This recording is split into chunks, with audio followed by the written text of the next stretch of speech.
मां हिना अगनाणी अवां सभी दर्शक मित्रन जो एक दफ़ो वरी जी खुश तो जहां खुश हेल्थ शो में स्वागत कयां थी।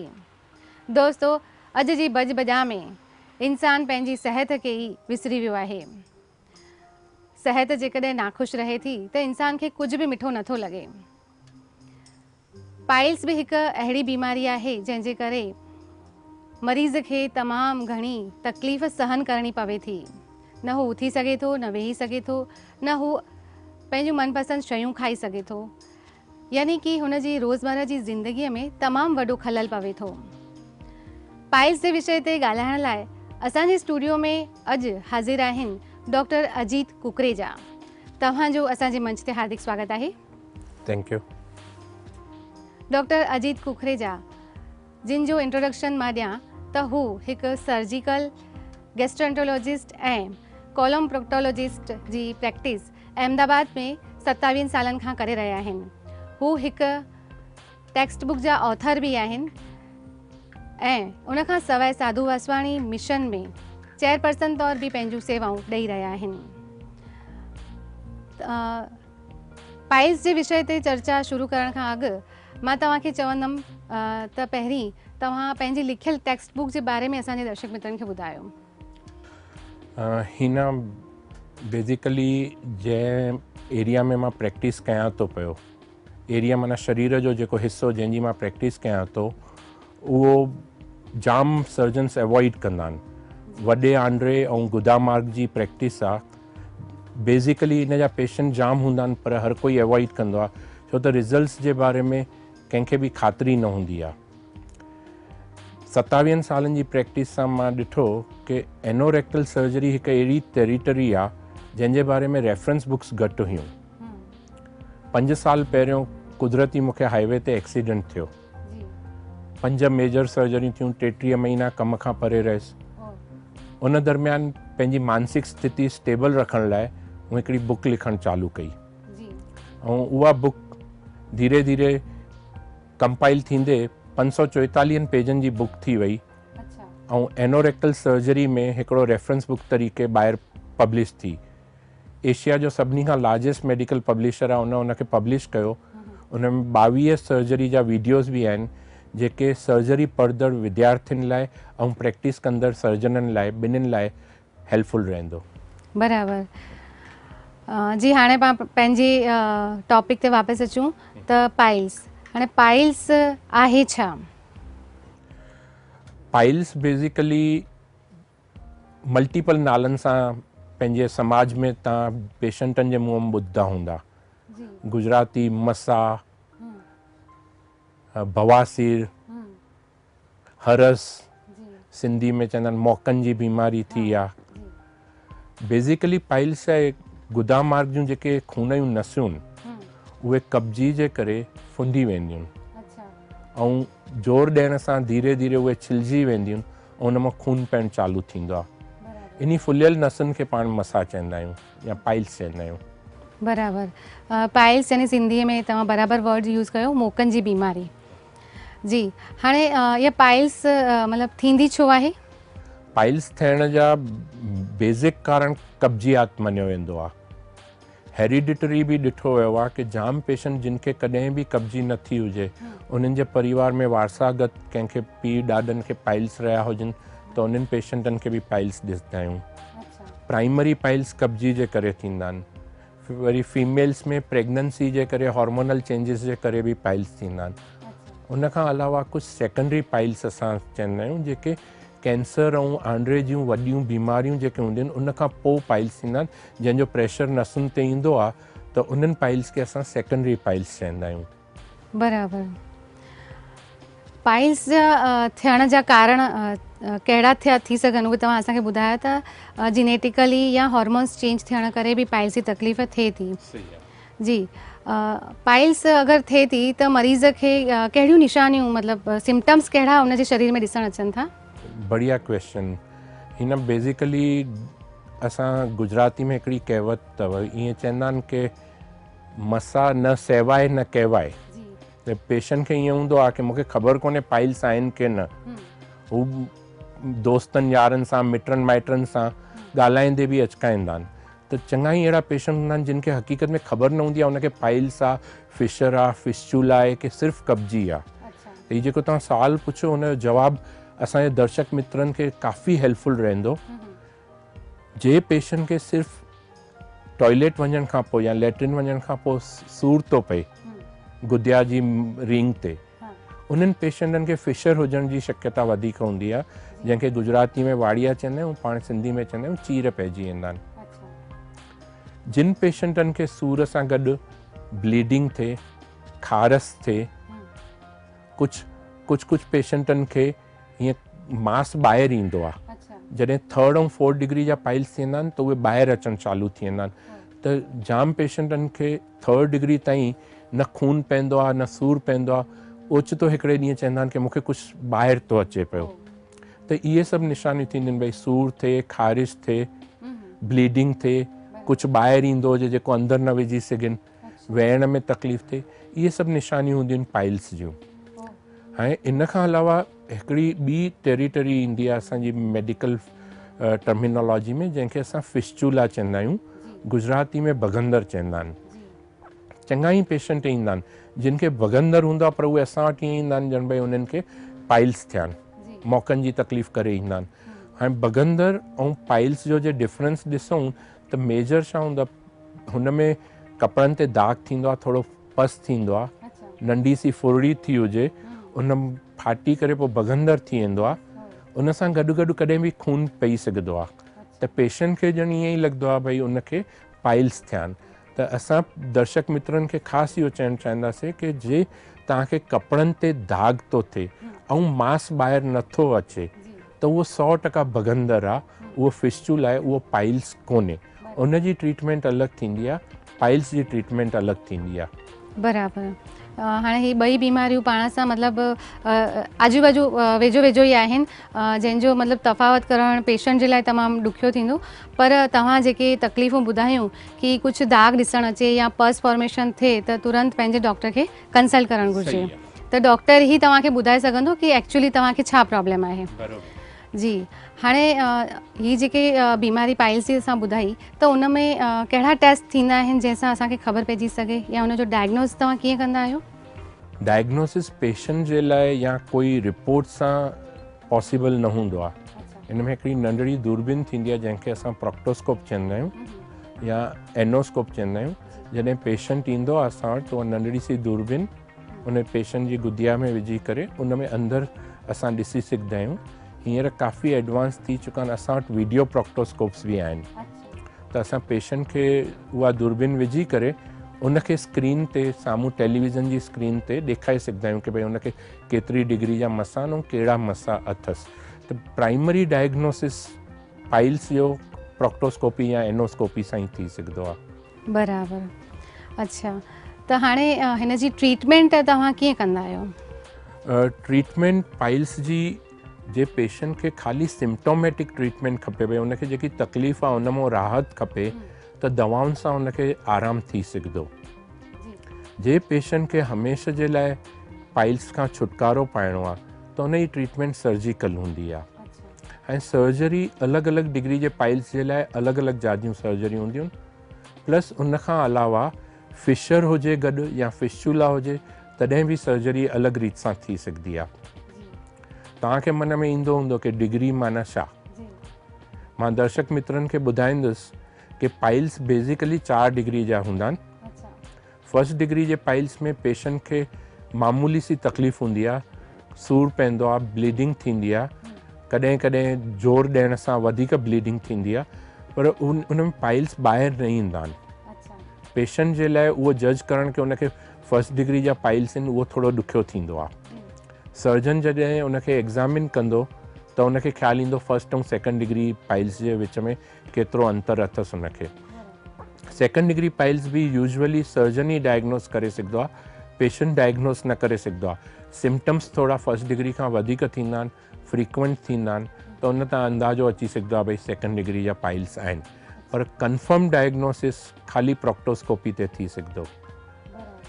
3rd डिग्री पाइल्स में पेशेंट खे पाइल्स ॿाहिरि ईंदा आहिनि, ज़ोर ॾींदो ॿाहिरि ईंदसि, वापसि अंदरि हली वेंदा आहिनि। 4th डिग्री में पाइल्स अंदरि न वेंदा आहिनि, उहे पेशेंट खे या विझणा पवंदा आहिनि या ॿाहिरि ई रहंदा आहिनि। ऐं चइनी डिग्री जे पाइल्स में प्लस फिशर आहे की न या फिस्चुला आहे की न, उन आधार ते सर्जरी अलॻि अलॻि जात सां थी सघंदी आहे। बराबरि।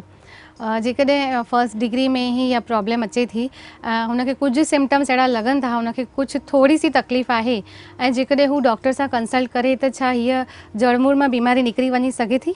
जड़मूड़ मां न निकिरंदी आहे। असां ईअं ऑब्ज़र्व कयो आहे कि पेशेंट फर्स्ट डिग्री पाइल्स सां अचनि था, ऐं असां उनखे मेडिकल टर्मिनोलॉजी में कंज़र्वेटिव ट्रीटमेंट चवंदा आहियूं, जंहिंमें सिर्फ़ु दवाऊं ॾींदा आहियूं, ऐं उनखे कब्ज़ी जो ध्यानु रखण जे लाइ सलाह, डाइट ऐं दवाऊं ॾींदा आहियूं। उन परिस्थिति में उनजा सिम्टम्स हली वेंदा आहिनि। चङनि पेशेंटनि खे 10-10 साल ताईं कोई प्रॉब्लम न थींदो आहे, पर जे तव्हां अंदरि प्रोक्टोस्कोप विझी ॾिसो त पाइल्स उहे फर्स्ट डिग्री वारा या फर्स्ट डिग्री जहिड़ा ई पिया हूंदा आहिनि या सेकंड डिग्री ताईं ईंदा आहिनि। आइडियली जे कॉन्स्टिपेशन खे उहो कंट्रोल करे थो ऐं टेम्पररी दवाऊं वठे त फर्स्ट डिग्री जे पाइल्स में सर्जरी जी इमीडिएट ज़रूरत न पवंदी आहे। अच्छा, बराबरि। यानी ऑपरेशन ही हिन जो इलाज कोन्हे, उहो तव्हां फर्स्ट या सेकंड डिग्री पाण ई जज करे ऐं पोइ उनखे अंडर मेडिसिन रखी करे हुनजी मतिलबु सिहत सुधारे सघो था। हा, सिम्टम्स कंट्रोल करे सघिबा आहिनि। मेन पाइल्स ट्रीट करण जो पर्पस हिकु ई हूंदो आहे कि पेशेंट जो खून घटिजंदो वेंदो आहे। पेशेंट खे एनीमिया थींदो आहे, जेको खून घटिजण जे करे उनखां पोइ उनखे मेजर प्रॉब्लम्स थी वेंदा आहिनि, जीअं साहु खणण में तकलीफ़ थींदी आहे, इन्फेक्शन्स थी सघंदा आहिनि। हा, वॾी उमिरि जो पेशेंट हुजे त कार्डियक प्रॉब्लम्स थी सघंदा आहिनि। त एनीमिया न थिए उन जे करे पाइल्स खे ऑपरेट करणु ज़रूरी थी वेंदो आहे। त जे फर्स्ट सेकंड डिग्री जे पेशेंट्स खे ब्लीडिंग जो ॿियो कोई सोर्स न हुजे, ख़ाली पाइल्स ई हुजनि, ऐं उनजो हीमोग्लोबिन जे 7, 8, 9 ग्राम अहिड़ो घटिजंदो थो वञे, त हुनखे फर्स्ट ऐं सेकंड डिग्री में बि सर्जरी करणु ज़रूरी हूंदी आहे। बराबरि। मतिलबु कि ऑपरेशन कराइणु तमामु ज़रूरी हूंदो आहे, ऐं जेकॾहिं न करायूं त उन जूं गंभीर नतीजा असांखे भोगणा पवनि था, जेके तव्हां असांखे ॿुधाया। त बिल्कुलु हीअ सीरियस बीमारी आहे, हिन ते तमामु ध्यानु ॾियणु ज़रूरी आहे, न त काफ़ी तकलीफ़ूं असांखे अची सघनि थियूं पियूं। हाणे की पाइल्स अगरि जंहिंखे मतिलबु जेनेटिकली या हेरिडिटली आहे पाइल्स, त हू कहिड़े क़िस्म जा मतिलबु खाधा खाए जो उनखे पाइल्स खां मतिलबु हू बची सघे? जेनेटिकली जेके असां पाइल्स ॾिसूं था न, उहो बेसिकली जेकी आंड्रे जी नस आहे उन जे टोन जी कमी जे करे थींदो आहे। त उनखे खाधे पीते सां ॾाढो संभाले न सघिबो आहे, पर जे कब्जी खे कंट्रोल कयो वञे त उहो टोन वधीक न घटिजंदो, नसूं छिलजंदियूं न, त ब्लीडिंग न थींदो। त बेसिक डाइट में फाइबर जो कंटेंट वधाइण जी ज़रूरत पवंदी आहे। ऐं तव्हांखे मन में थींदो फाइबर कीअं वधाए? पंहिंजे सिंधी में सायूं भाॼियूं ॾाढो इम्पॉर्टेंट रोल प्ले कंदियूं। पपैयो फाइबर जे पेशेंट खे कंहिं बि रूप सां डाइट में एडिक्वेट नथो मिले, या पेशेंट खे पैलेटेबल कोन्हे, भई सवादु कंहिंखे पालक जो नथो वणे, साई भाॼियुनि जो नथो वणे, त हींअर एडिशनल फॉर्म में सुठियूं दवाऊं मिलंदियूं जेके फाइबर सप्लीमेंट करे ॾींदियूं आहिनि। ऐं हिकिड़ो सुठो जेको देसी इलाजु असांजे पीउ ॾाॾनि जे ज़माने खां हुयो, इसबगुल, स्पुंगर जी तुई चवंदा आहिनि। हा, उहो ॾही में खीर में विझी करे जाम असां बुज़ुर्ग पेशेंट ॾिसंदा आहियूं जिन खे कब्जी न हूंदी आहे, तॾहिं बि राति जो भई 2 चिमिचा खीर सां पी छॾंदा आहिनि। उहो हमेशह हेल्पफुल रहंदो आहे, उन सां कोई नुक़सान बि कोन्हे, छो त इसबगुल पंहिंजे शरीर में कॾहिं बि ब्लड में न फिरंदो आहे। जेके दवाऊं ब्लड में फिरनि उहे कॉम्प्लिकेशन्स या साइड इफेक्ट ॾींदियूं आहिनि। हे इसबगुल पंहिंजे शरीर में ओरली वरितोसीं लैट्रिन सां गॾु निकिरी वेंदो आहे। बराबरि। मतिलबु फाइबर्स जी कमी जेका आहे उहो इसबगुल जे थ्रू असां पूरी करे सघूं था। जेकॾहिं कंहिंखे फूड हैबिट्स जंहिंजूं ख़राबु आहिनि, जेके भाॼियूं या सलाद वग़ैरह नथा खाइनि, उन्हनि जे लाइ इसबगुल हिकु सुठी दवा साबित थी सघे थी पई। जेकॾहिं डॉक्टर पाइल्स जे ऑपरेशन जे लाइ सजेस्ट करे थो त हुनखे घणो टाइम हॉस्पिटल में मतिलबु एडमिट रहणो पवंदो? हिन पाइल्स जी सर्जरी जीअं जीअं समय बितंदो थो वञे काफ़ी एडवांस थी वई आहे। हा, 1988-89 में जॾहिं असां प्रैक्टिस चालू कईसीं त पाइल्स जी सर्जरी मैक्सिमम वॾकुट सां थींदी हुई। भई जेके बि मौक़ा वधियल आहिनि उन्हनि खे कटे ॾोरा ॿधी करे, जा उन्हनि ते रबर बैंड चढ़ाईंदासीं, बैंड लाइगेशन चवंदा हुआसीं। पर टाइम वेंदे 1992-94 खां पोइ काफ़ी एडवांसिस थिया। हींअर असां वटि दुनिया में पाइल्स जे लाइ जेतिरियूं बि सर्जरियूं उपलब्ध आहिनि, सभ जूं सभु हिक ई छित हेठों असांजी अस्पताल ते उपलब्ध आहिनि। हाणे तव्हांखे इहो मन में ईंदो कि भई फ़र्क़ु छा पए, जे असां वॾ कुट करायूं था नथा करायूं त छा फ़र्क़ु पए। बराबरि। आम पेशेंट जॾहिं हिकिड़ी सर्जरी पाइल्स जी कराए थो त एनेस्थेशिया ऐं इहो सभु सुधरण जे करे शाम ताईं या ॿिए ॾींहं ताईं पेशेंट खे छुटी मिली थी वञे, पर उनखे दर्द काफ़ी रहे थो पियो। हा, पाइल्स कटाइण खां पोइ चङनि पेशेंटनि खे 5-6 हफ़्ता ताईं दर्द रहंदो आहे, ड्रेसिंग कराइणी पवंदी आहे, 12-15 ॾींहं कम धंधे ते न वञी सघंदा आहिनि। त इहे सभु तकलीफ़ूं ॾिसी करे थोरो रिसर्च जीअं जीअं वधंदो वियो त नयूं नयूं टेक्निक ईंदियूं वियूं, ऐं एतिरियूं सभु टेक्निक उपलब्ध आहिनि कि भई असां 1st डिग्री खां वठी 4th डिग्री ताईं जा पाइल्स बिना कटे पेशेंट खे सुबुह जो घुराए करे मंझंदि खां पोइ छुटी ॾेई ॿिए ॾींहं खां कम धंधे ते वञी सघे, न ड्रेसिंग कराइणी पएसि, न ही लंबो टाइम दवाऊं वठणियूं पइनि। एतिरियूं सभु सुविधाऊं हींअर उपलब्ध आहिनि। अच्छा, बराबरि। यानी कि अगरि डॉक्टर ऑपरेशन जे लाइ बि सजेस्ट करे थो त ॾकण जी ॻाल्हि कोन्हे, ऑपरेशन बि बिल्कुलु ईज़ी आहे जीअं तव्हां ॿुधायो, ऐं ॿिए ॾींहं तव्हां मतिलबु मरीज़ जेको आहे उहो पंहिंजे कम ते लॻी सघे थो। सही आहे। बराबरि। दर्शक मित्रों, डॉक्टर कुकरेजा असांखे तमामु ॼाण वारियूं ॻाल्हियूं ॿुधायूं। पाइल्स जे बारे में तमामु भ्रमणाऊं ऐं मञताऊं हूंदियूं आहिनि कि हीअं करणु खपे, हीअं न करणु खपे। त तव्हां, मूंखे उमेदु आहे त काफ़ी हद ताईं जेके शंकाऊं हुयूं उहे तव्हांजूं दूरि थी वियूं हूंदियूं। हाणे हिकु ॿियो मेन ॻाल्हि मुंहिंजे ज़हन में घुमी रहियो आहे त पाइल्स जो ऑपरेशन चवंदा आहिनि कि हिकु दफ़ो कराइण खां पोइ वरी पाइल्स जी तकलीफ़ साॻी थी पवंदी आहे, त इहो छा सच आहे? पाइल्स जी सर्जरी इन जे लाइ 100% रिज़ल्ट न ॾेई सघंदी आहे, छो त पेशेंट जे कब्ज़ जो ध्यानु नथो रखे त ही खून जूं नसियूं आहिनि। असां जेतिरी बि सर्जरी करे सघंदा आहियूं उन में सभिनी खां वधीक ध्यानु रखिणो पवंदो आहे वाल जो, जेको लैट्रिन खे कंट्रोल करे थो पियो, त वाल खे नुक़सानु न थिए अहिड़ी रीति सां सर्जरी कई वेंदी आहे। पोइ कटे करे कयो कि नॉन इन्वेज़िव जेके वॾ कुट बिना जूं ऑपरेशनियूं आहिनि, त कंहिं बि रीति सां असांखे वाल बचाए करे सर्जरी करणी हूंदी आहे। ऐं नसूं फुलजण में जे पेशेंट खे कब्ज़ हुजे त जाम टाइम न लॻंदो आहे, त इन जे करे पाइल्स वरी थियण जी हिकु गुंजाइश रहंदी आहे। पर सुठी रीति सां सर्जरी थी वञे ऐं पेशेंट कब्ज़ी जो ध्यानु रखे त असां 27 सालनि में हार्डली ॾिसंदा आहियूं कि भई कोई पेशेंट वरी तकलीफ़ सां अचे थो पियो। बराबरि। इन ऑपरेशन में ॿिया कोई कॉम्प्लिकेशंस थी सघंदा आहिनि? कोई बि सर्जरी शरीर जी टिश्यू खे हिकिड़ी इंसल्ट हूंदी आहे। हर सर्जरी खे पंहिंजा नंढा वॾा कॉम्प्लिकेशंस हूंदा आहिनि, पर पाइल्स हिकु अहिड़ी सर्जरी आहे जंहिंमें मेजर कॉम्प्लिकेशंस कोन्हनि, नंढा वॾा कॉम्प्लिकेशंस थींदा। सम्झो पाइल्स जाम वॾा हुजनि ऐं पेशेंट प्रिफर नथो करे कि भई मां नॉन इन्वेज़िव वॾ कुट बिना जी सर्जरी करायां, छो त इन्हनि सभिनि सर्जरियुनि में थोरो ख़र्चु वधीक पवंदो आहे। ऐं पेशेंट वॾ कुट वारी सर्जरी कराए थो त थोरो रस्तो सांकड़ो थी वेंदो आहे, जंहिंखे चवंदा आहिनि टाइट थी वेंदो आहे, त उन सां पेशेंट खे थोरियूं दिक़तूं अची सघंदियूं आहिनि। कुझु पेशेंटनि खे ऑपरेशन खां पोइ थोरो ब्लीडिंग थी सघंदो आहे, किन खे थोरा फिशर्स थी सघंदा आहिनि। पर ही सभु जेके बि तकलीफ़ूं आहिनि उहे सभु मैनेजेबल आहिनि। लाइफ थ्रेटनिंग माना जीव जे जोखम वारियूं कॉम्प्लिकेशन पाइल्स में न हूंदियूं। बराबरि। हिकिड़ो ॿियो क्वेश्चन मेन मुंहिंजे दिमाग़ में हींअर घुमी रहियो आहे त पाइल्स न थिए उन जे लाइ लाइफस्टाइल में असां कहिड़ो चेंज आणे सघूं था पिया? लाइफस्टाइल में पाणी खूब पीओ, फाइबर जीअं मां पहिरियों तव्हांखे ॿुधायो फाइबर एडिक्वेट वठो। जंक फूड जेको आहे उनखे थोरो अवॉइड करण जी ज़रूरत हूंदी आहे। जिन खे सिम्पटम्स आहिनि उन्हनि खे 100% अवॉइड करणु घुरिजे। जंक फूड सां बेसिकली पेशेंट खे कोलाइटिस थींदो आहे, जंहिंखे पेशेंट असां पंहिंजी सिंधी में सूरी चवंदा आहियूं। त वॾे आंड्रे में सोज थियण सां पेशेंट खे ईअं लॻंदो आहे ॼण हुनखे कब्ज़ आहे, पोइ उहो ज़ोर वधीक कंदो आहे ऐं उन सां पाइल्स रिकरेंट थियण जी या वरी वरी थियण जी शक्यता वधी रहंदी आहे।